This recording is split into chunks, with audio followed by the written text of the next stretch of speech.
Now we will start satsang with invocation Mangalacharan.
ભાગવતજીનું ચિંતન ભયથી થાય,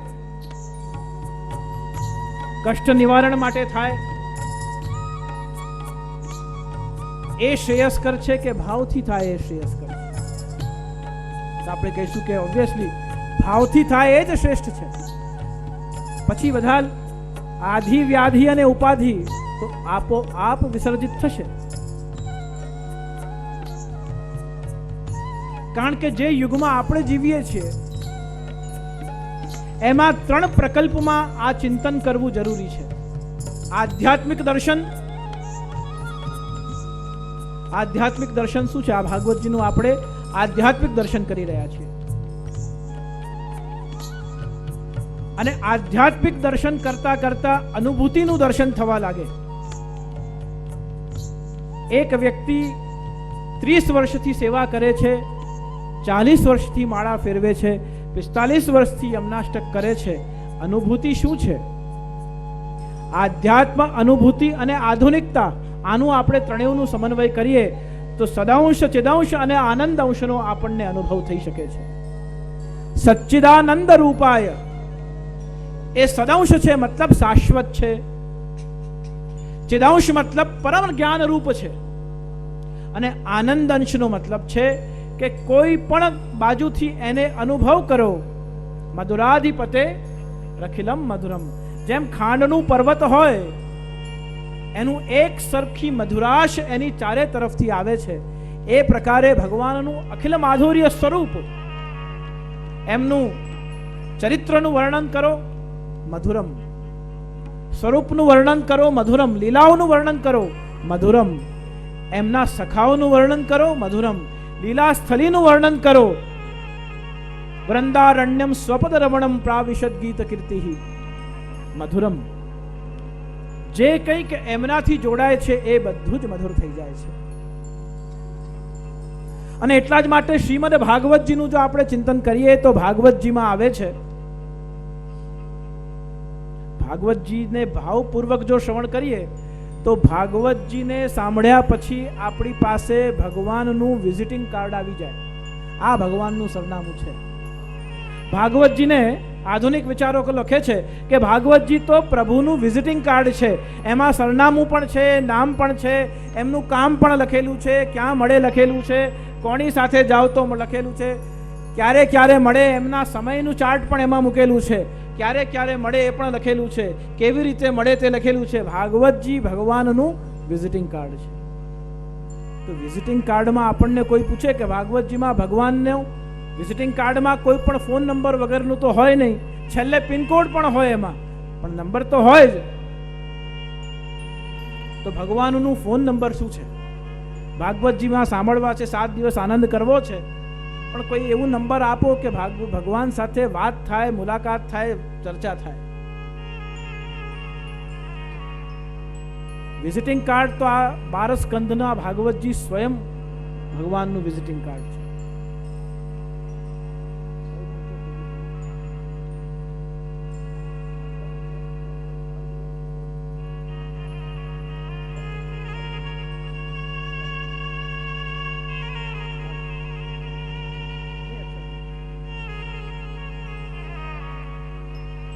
ભગવાનનું phone number આપણને કોઈ પૂછે કે ભગવાનનું ફોન નંબર આપજો, જરા મારે વાત કરવી છે, ભાગવતજી સાંભળીને આવ્યો છું, મારે ભગવાનને ડાયલ કરીને એકવાર પૂછું કે આ બધું ચાલે છે, બરોબર છે, ઠીક છે, સાંભળવાથી મળશો તમે, સરનામું બરોબર હતું, મારે જરા રિકન્ફર્મ કરવું છે, એ રિકન્ફર્મ કરવા માટે નંબર આપજો. તો ભાગવતજીમાં ભગવાનનું ફોન નંબર પણ આપેલું છે. ભાગવતજીમાં સ્કંદ કેટલા નંબર લખી લેજો. ફોન નંબર જો ડાયલ કરવો હોય તો ભાગવતજીમાં સ્કંદ કેટલા છે? 12 સ્કંદ છે, 1 અને 12. ભાગવતજીમાં અધ્યાય કેટલા છે? 335. અને ભાગવતજીમાં શ્લોક કેટલા છે? તો 18,000 શ્લોક છે. ભગવાનનો નંબર શું થયું? 123351 આ ભગવાનનો ફોન નંબર છે. કારણ કે આપણે યંત્ર યુગમાં જીવીએ છીએ. હવે એવું આપણને પૂછે કે આ તો ખાલી નંબર દેખાય છે, પણ પિનકોડ પણ કઈ હશે ને એનું?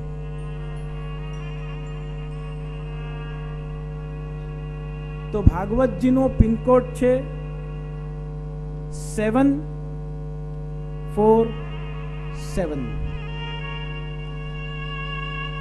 7,74,000 અક્ષરો ભાગવતજીમાં આવેલા છે. 7,74,000 અક્ષરો ભાગવતજીમાં છે. આ ભગવાનનું ફોન નંબર સાથેનું પિનકોડ છે, કોડ નંબર છે. બીજો પ્રશ્ન એવો થાય કે શ્રીમદ ભાગવતજી આ યંત્ર યુગમાં કેવી રીતે જીવવું? બધું જ અહીંયા યંત્રાત્મક છે. વાહનમાં બેસીને આવવું એ પણ યંત્રાત્મક છે, અને અહીંથી પાછા ઘરે જવું એ પણ યંત્રાત્મક છે. અને એક નાનું સરખું, પહેલા જૂના જમાનામાં આપણી પાસે ગૌમુખી ન હોય તો વૈષ્ણવની વૈષ્ણવતા જાય, એમ આજના યુગમાં માનવ પાસે મોબાઈલ ન હોય તો એની માનવતા જતી રહે. એ પરિસ્થિતિમાં યંત્ર યુગમાં આપણે આવ્યા છે. અને એ યંત્ર યુગમાં, કારણ કે ત્રણેય યુગનું ભાગવતજી સ્વીકાર કરે છે. કૃષ્ણ અર્જુનનું સંવાદ આવ્યું ત્યારે ભગવાને કહ્યું કે તું ભાગવતજીને શ્રવણ કરે છે, દિવ્ય અસ્ત્રો એકઠા કર, દિવ્ય અસ્ત્ર ઇકટ્ઠે કીજીએ. તારી પાસે દિવ્ય અસ્ત્ર પ્રાપ્ત કરવા માટેનું સામર્થ્ય છે. આપણે જે યુગમાં છે તે યુગમાં તો આપણી પાસે યંત્રો છે, આપણી પાસે મંત્રો છે, અને યંત્ર અને મંત્ર બંને એક સાથે કામે લાગે એનું નામ તો તંત્ર છે. ધારો કે મોબાઈલ એ યંત્ર છે, પણ મોબાઈલને ખાલી ને ખાલી આપણે મૂકી રાખીએ તો એનો કોઈ ઉપયોગ નથી. પણ મોબાઈલનો યુઝ કરવો હોય આપણને તો મોબાઈલમાં નંબર ડાયલ કરવા પડે તો જ એની ઉપયોગિતા સિદ્ધ થશે. અને જો મોબાઈલમાં નંબર ડાયલ ન કરો તો મોબાઈલ ખાલી એક ઇન્સ્ટ્રુમેન્ટ છે, એક બોક્સ છે ને આપણી પાસે પડ્યું છે. એ યંત્રમાં જ્યાં સુધી મંત્ર પૂરવામાં ના આવે, મંત્ર એટલે જે નંબર આપ ડાયલ કરો તે મંત્ર રૂપ છે. આપણા ત્યાં મંત્રોની સંખ્યાથી એમના નામ બોલાય છે. આપણે કહીએ છીએ ને અષ્ટાક્ષર મંત્ર, 8 એ સંખ્યા છે, અક્ષર એનું મંત્ર છે. પંચાક્ષર મંત્ર 5 અક્ષરનું મંત્ર છે, એ 5ની સંખ્યા એ મંત્ર છે. યંત્ર આપણી માળાજી છે.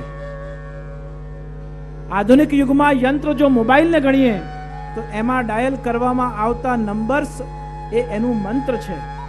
અને યંત્ર અને મંત્રના સમન્વયથી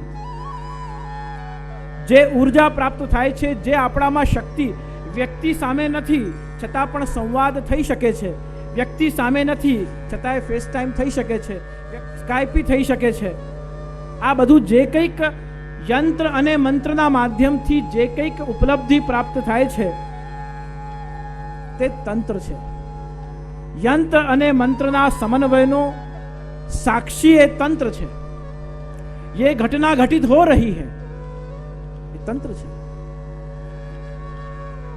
भगवान ने पामवा माटे जेटला पण आपणी पासे दिव्यास्त्र होई शके ए भागवतजी दिव्यास्त्र बतावे छे के जो प्रभुने पामवा छे अने आजना आ विषम युगमां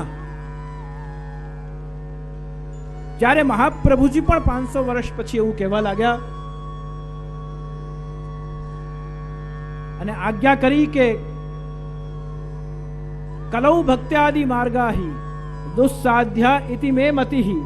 કલિકાલમાં ભક્તિ માર્ગ બહુ જ દુસ્સાધ્ય બની જશે.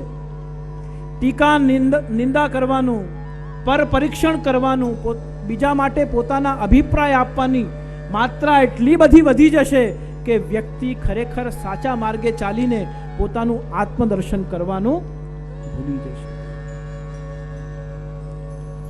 આત્મનિરીક્ષણ અને પર પરીક્ષણ તો જોયું, આપણને ઠીક લાગ્યું, સાચું ખોટું સાંભળ્યું ન સાંભળ્યું અને આપણે પોતાનો અભિપ્રાય ઓપિનિયન આપી દીધું, વાત પૂરી થઈ ગઈ. પણ આત્મનિરીક્ષણ કરવા માટે તો આપણી પોતાની સાક્ષી લોયલ્ટી, પોતાના પ્રત્યેની લોયલ્ટી, પોતાના પ્રત્યેનો સાક્ષી ભાવ આપણામાં હોવો જરૂરી છે. અર્જુનને યુદ્ધ માટે જ્યારે તૈયાર થવાનો સમય હતો, આપણે પણ કલિકાલ તમશ્ચંદ ભક્તિત્વા વિદુષામપી, કલિકાલમાં વિદુષામપી એટલે કે બહુ જ ભણેલા હોય, ગણેલા હોય, જાણકાર હોય, એમના મનમાં પણ વિવિધાઓ, શંકાઓ, કુશંકાઓ, અને એમના મનમાં પણ ઘણી બધી તર્ક વિતર્કો થતા હોય. એ પરિસ્થિતિમાંથી પર થવું હોય તો શ્રી મહાપ્રભુજીનો આશ્રય જરૂરી છે એવું આપણા પૂર્વ ગ્રંથોએ બતાવ્યું. ભાગવતજીનો આશ્રય જરૂરી છે એવું સ્વયં શ્રી મહાપ્રભુજી બતાવ્યું. અને બંનેની આજ્ઞા પ્રમાણે ઠાકોરજીનો આશ્રય તો આપણે કરવો જ રહ્યો તો જ કોઈક એક ઉચિત માર્ગ, ભક્તિ માર્ગમાંથી આપણને મળી શકે છે.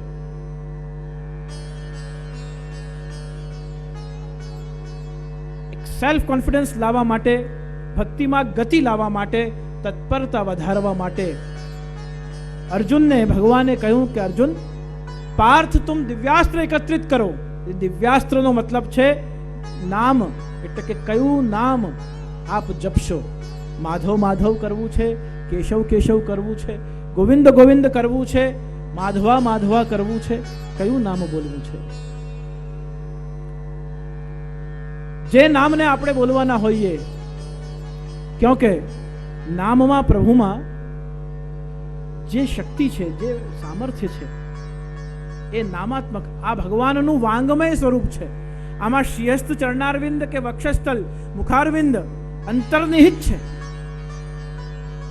એક એક સ્કંદ શ્રીમદ ભાગવતજીના કયા કયા સ્વરૂપે બિરાજે છે એનું તો આપણે શાસ્ત્ર વર્ણન કર્યું છે, આપણે જાણીએ છીએ. પ્રથમ સ્કંદ શ્રીમદ ભાગવતજીનું શું છે, દ્વિતીય સ્કંદ શું છે, એનું ચિંતન ઘણીવાર આપણે કર્યું છે. પણ ભાગવતજી આપણને શું બ્રહ્માસ્ત્ર આપે છે, દિવ્યાસ્ત્ર કયા કયા આપણને આપે છે? ભાગવતજી આપણને દિવ્યાસ્ત્ર અને બ્રહ્માસ્ત્ર આપે છે. સૌથી પહેલું દિવ્યાસ્ત્ર ભાગવતજી આપણને આપ્યું ભગવાનનું નામ, બીજી લીલા, બીજું ત્રીજું ધામ અને ચોથા ગુણ. નામ, રૂપ, લીલા અને ધામ. ક્ષણ ક્ષણ જીવન ક્ષીણ થઈ રહ્યું છે. સૂરજ ના બન પાએ તો, જો આપણે સૂરજ ન બની શકીએ તો દીપક બની શકીએ. સૂરજ આપણી બનવાનું સામર્થ્ય નથી. જો આપણે પરમાનંદાસ, કુંભનદાસ, સુદાસ જેવા, દામોદરદાસ, કૃષ્ણદાસ, અધિકારી અને માધવ ભટ્ટ કશ્મીરી જેવા જો આપણે ન થઈ શકીએ તો આપણે પૂર્વજોના આશીર્વાદથી, ભગવદીઓના સંગથી, ગ્રંથના ચિંતનથી, મંત્રના જપથી તો આપણે પ્રભુ સાથે નિકટતા સાધવા માટેનો પ્રયાસ કરી શકીએ છીએ. सूरज ना बन पाए तो बन के दीपक चलता चल. सूरज ना बन पाए तो बन के दीपक चलता चल. फूल मिले या सच की राहों पे चलता चल. સત્યના માર્ગ પર ચાલવું એ કલિકાલમાં દુસ્સાધ્ય.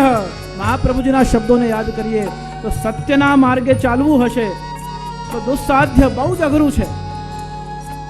પણ ચાલવાનું સામર્થ્ય સુસાધ્ય. જો કૃષ્ણાશ્રય થઈ જાય તો સુસાધ્ય બની જાય છે.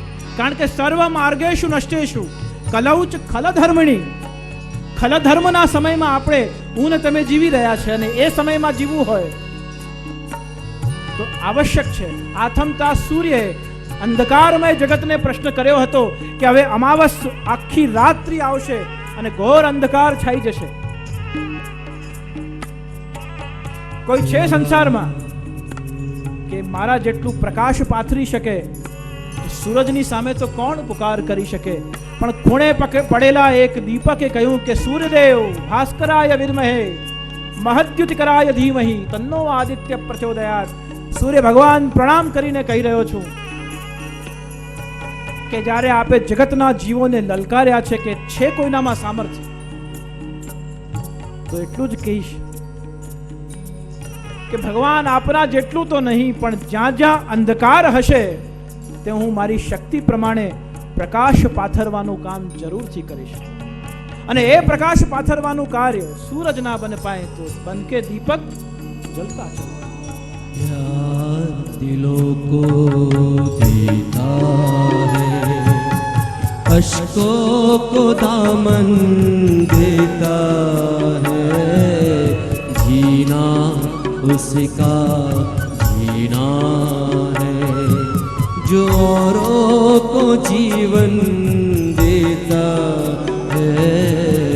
मधुबन હાથ જો ઉઠાવું તો પ્રભુ તારી ખુદાઈ દૂર નથી, પણ હું માંગું ને તને દેવું પડે એ વાત મને મંજૂર નથી.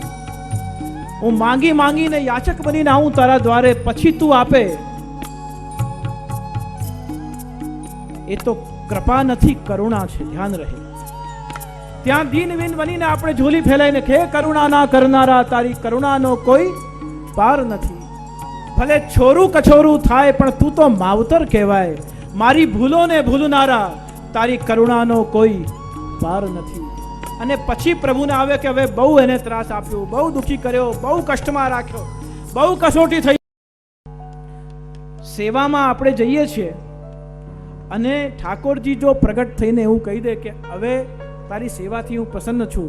સૌથી પહેલાં તું તારું ઘર પરિવાર છોડ, મને લઈને ગોકુલમાં જઈને વસી જા, અને આપણે બે ગોકુલમાં શું આનંદ કરીશું, શું આનંદ કરીશું. તો બે પ્રકારના પક્ષ છે. એક કહેશે કે કાલે આપને નક્કી કરીને ઘરવાળાઓથી વાત કરીને કહી શકું, હમણાં ને હમણાં તો નીકળી શકાય તેમ. અને એક પક્ષ એવો પણ છે કે અબ એક તું ના મિલા સારી દુનિયા મિલે ભી તો ક્યા હૈ, એક ગુલ ન ખિલા સારી બગિયા ખિલે ભી. જો તને કરોડો વર્ષથી કરોડો જીવોએ તને ભજ્યો છે, સ્મર્યો છે, સેવ્યો છે, અને તું જો એવી અનુભૂતિ કરાવી દે કે ચલ. સુરદાસજીએ બહુ સુંદર વાત લખી છે કે મેરો મન અનંત કહાં સુખ પાવે, જૈસે ઉડી જહાજ કો પંછી પુની જહાજ पे આવે. એક પક્ષી કિનારે બેઠો હોય અને એ ઉડીને કંઈક ચણવાનું મળશે એવા ઈરાદાથી એક જહાજ ઉપર જઈને બેસી જાય, અને જહાજ કિનારો છોડીને સમુદ્રમાં જતું રહે, અને થોડા આગળ ગયા પછી પાછી પક્ષીને એવું સ્મરણ થાય, યાદ આવે કે મારે તો ઘરે જવાનું હતું, દાણા તો ચણી લીધા પણ હવે ઘરે જવું હતું, બાળકો શું કરતા હશે, પતિ માટે રસોઈ બનાવી છે, ઘરમાં મહેમાનો આવવાનો છે, હવે શું થશે. એટલે પક્ષી પાછું ત્યાંથી ઉડે છે અને ચારે બાજુ ચક્કર લગાવીને આવી જાય છે. જૈસે ઉડી જહાજ કો પંછી પુની જહાજ पे આવે, મેરો મન અનંત કહાં સુખ પાવે. મારો મન પછી જેમ ચારે બાજુ જઈ આવે પણ એને જલ જ જલ દેખાય છે, ક્યાંય થલ દેખાતું નથી, ક્યાંય ઘર જળતું નથી. જે વૃક્ષ પરથી ઉડીને આવ્યો હતો એ વૃક્ષના દર્શન થતા નથી. પછી જેમ ચારે બાજુ ફરીને વ્યક્તિ આવીને બધેથી થાકે અને પછી પ્રભુ ચરણોમાં કૃષ્ણાશ્રય બને તો પ્રભુને કરુણા આવે. પણ જો બધું હારીને આવે અને પછી જો કૃષ્ણાશ્રય સ્વીકાર કરે તો પ્રભુની કૃપાનો પ્રસાદ પ્રાપ્ત થાય છે. અને એ પરિસ્થિતિમાં સાચા અર્થોમાં શ્રી ભાગવત સુધારસ મત કે અપનો પંથ જતાયો, શ્રી વલ્લભ તુમ શરણાગત આયો. શરણાગતિનો પ્રથમ પગથિયું શ્રીમદ ભાગવતજી, સમર્પણ બીજું પગથિયું, નામ સ્મરણ ત્રીજું, સત્સંગ ચોથું, ભગવત સેવા એ પાંચમું, અને છઠ્ઠું પગથિયું છે નામ સ્મરણ સત્સંગ સેવા કરીએ છતાં પણ આપણામાં અહમ ભાવ ન આવે, દીનતા બની રહે. આ 6 પગથિયાઓ શ્રીમદ ભાગવતજીનું મહાત્મ્ય આપણને શીખવાડે છે. જો આ 6 પગથિયાઓ આપણે ચડી ગયા તો ભાગવતજીને સમજવામાં, સ્વીકારવામાં અને જીવવામાં કોઈ પણ પ્રકારનો કષ્ટ થતો નથી.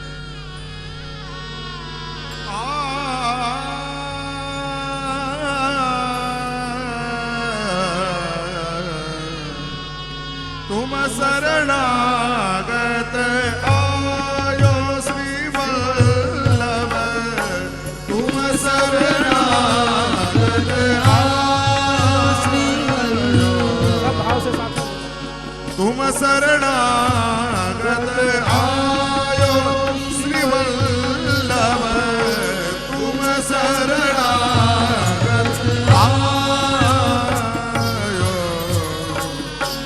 सब दुख दूर गए तुम देखत, सब दुख दूर गए तुम देखत, ए सुख को पारन पायो श्री वल्लभ, तुम शरणागत आयो श्री वल्लभ, तुम शरणागत आयो.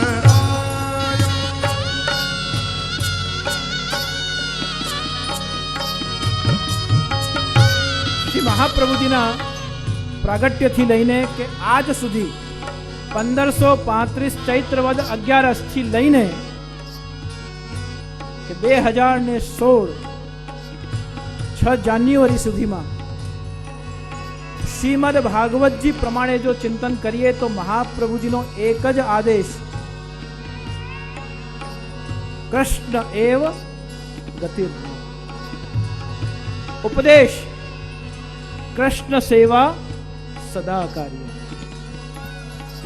અને વિજ્ઞપ્તિ, કૃષ્ણ એવ ગતિર્મમ અને કૃષ્ણ સેવા સદા કાર્ય. ગતિ પણ એ છે અને માધ્યમ સાધન શું છે? સેવા છે. અને પ્રાપ્તિ શું છે? हसितम मधुरम. एक बार बस मेरी ओर देख के मुस्कुरा दो और कुछ नहीं चाहिए. आज આપની કૃપા છે, બીજું આ નથી. 14 બ્રહ્માંડનો કોઈ સુખ જોઈતો. ભાગવતને અધ્યયન અભ્યાસ કરનારો વ્યક્તિ અને આ બ્રહ્માંડ દર્શન કર્યા પછી આપ જીવ પોતાની જાતને બહુ જ દુર્વા, બહુ જ લઘુ, બહુ જ સૂક્ષ્મ રીતે સમજવાનો પ્રયત્ન કરે તો સબ દુઃખ દૂર ગયે મુખ દેખે, સુખ કો પાર ન પાયો. દુઃખ કયા કયા છે? એક આપણે ઊભા કરીએ છીએ તે, બીજું કોઈ આપણા માટે ઊભું કરી જાય છે તે, અને ત્રીજું આપણને પણ ખબર નથી કે ક્યારે આપણા ઉપર કષ્ટ આવવાનું છે. આધિ, વ્યાધિ અને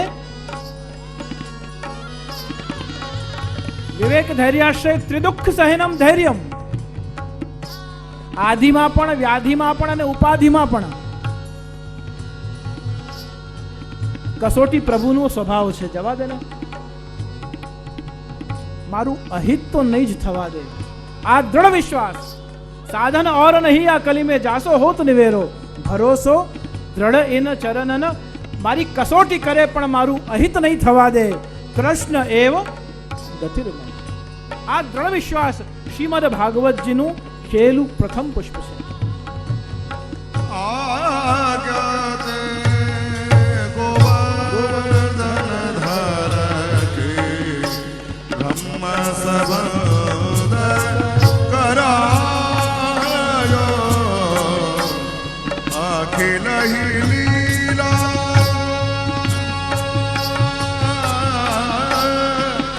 अखिल ही लीला प्रगट दिखाई, अखिल ही लीला प्रगट दिखाई.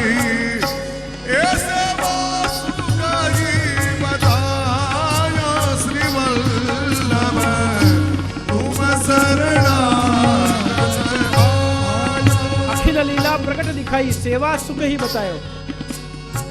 જે ગૌલોકમાં લીલા ચાલી રહી છે એ અખિલ લીલા છે. આપણે નતા તો પણ ચાલી રહી હતી, આપણે છીએ તો પણ ચાલી રહી છે.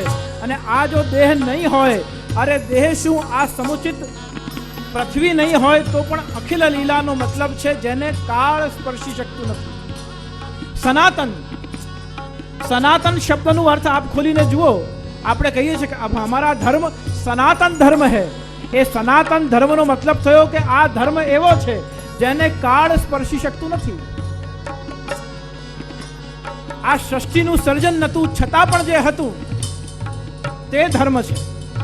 અસ્તિત્વમાં છે અને છે તો પણ ધર્મ છે. અને આના વિનાશ પછી પણ જેના સ્વરૂપને કોઈ પરિવર્તન થતું નથી, વિનાશ થતું નથી, એનું નામ સનાતન છે, અખિલ છે. આપણે ગાયું હમણાં કે અખિલ બ્રહ્માંડમાં એક તું છે. આ અખિલ શું છે? આ અખિલ ચરાચર જગત છે. અને એ ચરાચર જગત અખિલ લીલા પ્રગટ દિખાઈ. જે ત્યાં લીલા ચાલી રહી હતી એ લીલા આપણા ઘરે પ્રગટ કરાવી और સેવા સુખ ही બતાયો. મહાત્મા શ્રીમદ ભાગવતજીનું મહાત્મ્ય શું કહે છે કે સેવા સુખ ही બતાયો. સેવા સુખ ही બતાયોનો મતલબ કે ભગવાનની સેવા કરવાનું સુખ આ કેવલ અને કેવલ મનુષ્ય શરીરને ભગવાને બતાવ્યું કે આ જો તું શરીર ધારણ કરે, માનવ જન્મમાં અવતરિત થાય તો તને આ સુખ પ્રાપ્ત થઈ શકે. ગાય રંભાય છે, હવે એ પ્રાર્થના કરે છે કે પુકાર, આપણને શું ખબર છે? કોયલ ટહુકો કરે છે પણ એ વ્યથા વેદના વ્યક્ત કરે છે કે કોઈક સંગીત રેલાવી રહી છે, એ કોયલ જ સમજી શકશે. આ પરિસ્થિતિમાં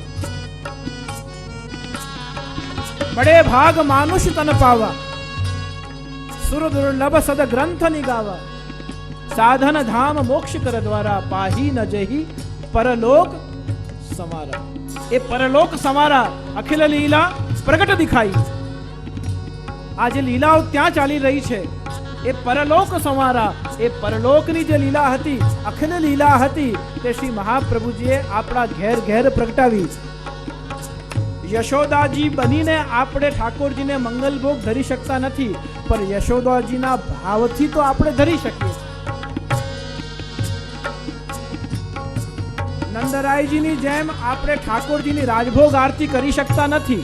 આપણે નંદરાયજી નથી, પણ નંદરાયજીની જેમ તો રાજભોગ આરતી આપણે કરી શકીએ છીએ. આનંદો ભવતી આનંદી ભવતી અથા તો બ્રહ્મ જિજ્ઞાસા બ્રહ્મસૂત્ર. અને બ્રહ્મસૂત્રમાં આનંદમયા અધિકરણ આવે છે. એક ચેપ્ટર છે બ્રહ્મસૂત્રમાં આનંદમયા અધિકરણમ. આનંદમયા અધિકરણમમાં બે પક્ષ છે, આનંદો ભવતી આનંદી ભવતી. આનંદો ભવતીનો મતલબ છે કે જે સુખ મળ્યું, સોનું આપણને મળ્યું, અને સોનું આપણને મળ્યું એનો સુખ થયો ત્યાં સુધી બરોબર છે, પણ જો આપણે જ સોનાના થઈ ગયા તો આનંદો ભવતી. પછી ક્યાં સુખ રહ્યું? આપણે જ જો સોનું મળ્યું એનું સુખ હતું, પણ આપણે જ જો સોનાના થઈ ગયા તો આનંદો ભવતી. આપણે પોતા સુવર્ણના થઈ ગયા, આનંદ ક્યાં રહ્યો? સુવર્ણ મળવાનો આનંદ સમાપ્ત થઈ ગયો, કેમ કે પોતે જ સોનાના થઈ ગયા. આ પ્રભુજીએ સ્પષ્ટતા કરી. આનંદમય અધિકરણેશુ બ્રહ્મસૂત્રે શ્રી મહાપ્રભુજીનું સૂત્ર છે આનંદી ભવતી. સોનું મળે અને પછી આપણા મનમાં પ્રસન્નતાનો અનુભવ થાય, એવો આનંદનો અનુભવ કૃષ્ણના મળવાથી થાય, ત્યારે આપણા ઉપર કૃપાનો પ્રારંભ થાય છે. કૃપા ક્યારે થાય છે? સેવા કરવાથી થાય, પહેલું ઉપાય. સત્સંગ કરવાથી થાય, બીજો ઉપાય. નામ સ્મરણથી, ત્રીજો ઉપાય. ભાગવતજીના શ્રવણથી, ચોથો ઉપાય. ભગવદીઓના સંગથી, પાંચમો ઉપાય. આ બધા પાંચે પાંચ ઉપાય. છતાં પણ આ બધું કરવા છતાં પણ આપણને જીવનમાં ક્યારે કોઈ અનુભવ ન થયો, અને કૃપા માનો કે ન થઈ, આટલા વર્ષ થઈ ગયા મને ક્યારે કોઈ કૃપાનો અનુભવ નથી થયો, એવી જો ફરિયાદ હોય તો હરિરાયજી આજ્ઞા કરે છે કે તો પછી છઠ્ઠો ઉપાય, સાતમો ઉપાય બતાવું. ભગવાનની કૃપાને અનુભવ કરવાનો સાતમો ઉપાય બતાવી રહ્યો છું. હરિરાયજી આજ્ઞા કરી કે કૃપા ભઈ તબ જાનીએ જબ દિખે સ્વયં કે દોષ. પછી પોતાના દોષ દેખાવા લાગે તો સમજી લેવું કે હવે ભગવાનની કૃપા થઈ રહી છે, નહીં તો પરદોષ જોવામાંથી જ વ્યક્તિને ફુરસત મળતી. કૃપા ભઈ તબ જાનીએ જબ દિખે સ્વયં કે દોષ. અખિલ લીલા પ્રગટ દિખાઈ सेवा सुख ही बतायो. तुम शरणागत आयो श्री वल्लभ, तुम शरणागत आयो.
दृढयिन चरण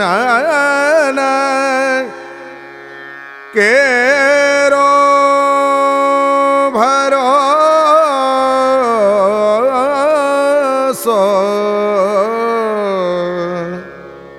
दृढयिन चरण केरो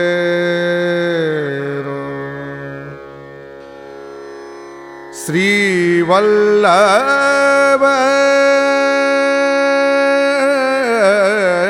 नख चंद्र छटा बिना सब जुग माजू अंधेरो बरो भरोसो दृढ़येन चरणन केरो साधन और नहीं आकली में जासु हो तनिवेरो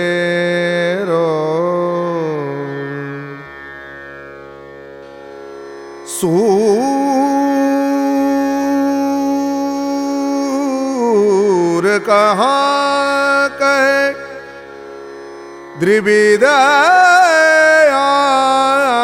द्रिविदयादरो बिना मोल को चेरो